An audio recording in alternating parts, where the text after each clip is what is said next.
are back with an exclusive conversation with radio host and comedian Rickey Smiley. Rickey is here this morning with a really important message. For years, of course, you know, he's been a daily dose of laughs for listeners of his nationally syndicated morning show. Well, today, Rickey is speaking out on television for the first time about his son, Brandon. Brandon died on January 29th, and his dad is here this morning to talk, first of all, about how he and his family are coping and about some important warnings for parents as well. Good to see you, my friend. Thank you, man. Thank you for having me. Our deepest Appreciate condolences. You. Yes, sir. First of all, you get the call that no parent ever wants to get, that your child has passed away. What happened, Rickey? I was in Dallas at my apartment getting ready to watch the playoff. His girlfriend called. She said, text Brandon at this number or call him. So I called, nobody answered. I called her back. I said, is everything okay? She was crying. And she said that, in her words, she said that he had OD'd. And so I called, and that was around 10. There was a 12 o'clock flight leaving Dallas. So I just kind of grabbed my backpack and jumped on the plane and flew to Birmingham. And I got a phone call on my way out the door from Brandon's younger sister that lives in Atlanta, Taylor, that he had passed. And she was crying. And yeah. Had there been a history of drug use that you knew about? Yeah, he was struggling with that. We had his mother and I made several attempts to try to send him to get the help that he needed, send him to rehab. And we thought that he was doing better. He had just joined the church, had just got baptized again, probably a month before he passed away. And, you know, he went in, he used, and it killed him. But we haven't got a toxicology report yet. So this is just what we're speculating according to his girlfriend who found him unresponsive. And the cause of death, we should point out, is pending because of some additional lab studies that are needed. But you mentioned that he has had a history, and you're here this morning to talk to other parents as well who may have a child who's dealing with addiction issues. Yeah, we have to have a conversation, but I think the parents are having the conversation.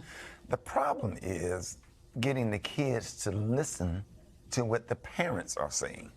The parents are having these conversations. Some of them are uncomfortable, and we just assume that if you're in a good school district or you're in a gated community or everything's going good, that these kids are not, doing drugs. You don't have to be in the hood, to succumb to drug abuse. So Brandon, we had been talking to him for years. I don't know why. I don't know how. His mother is clean and sober her whole life. She lives in Atlanta with Brandon's bonus father, and myself. We are all clean and sober.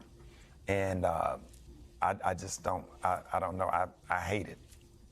What was he like for folks? Fun. For folks who didn't know him. Yeah, fun, funny. Always the leader. Always the prankster. This picture right here. I was surprised him that weekend. Took him to Busch Garden that weekend on the plane there. We were flying out to L.A. when I was taping BET Comic View, graduation. He was a great kid. He came to live with me at the end of his 8th grade year. I wanted to, have an opportunity to see him into his manhood. And probably about 11th or 12th grade, it started getting bad or whatever. So I thought I had control of it. Took him off to Alabama State University. Then I sent him to the University of Alabama. After that, he started doing comedy. He started doing stand-up comedy. He wanted to be like Dad. Yeah, he was getting, he was doing some stuff with Roy Wood Jr. from Saturday Night Live, who's also from Birmingham. He had some wonderful opportunities. I had him on stage when he was 7 years old. He wanted to perform. Just a great kid, a lot of life. Every amusement park in the country, he loved roller coasters. A lot of fun. Rickey, you've been making folks laugh for decades now. One of the funniest folks out there. How are you? How are you holding up in this moment? I just have to. I'm doing good. God had kind of gave me a sense that, that I'm shocked but not surprised. or whatever. I understand what's out there. Yeah. I understand what's going on, and God just kind of showed me some things. So I was deep inside kind of prepared for it, you know, but at the same time, when it happens, you can never be prepared because that's your child.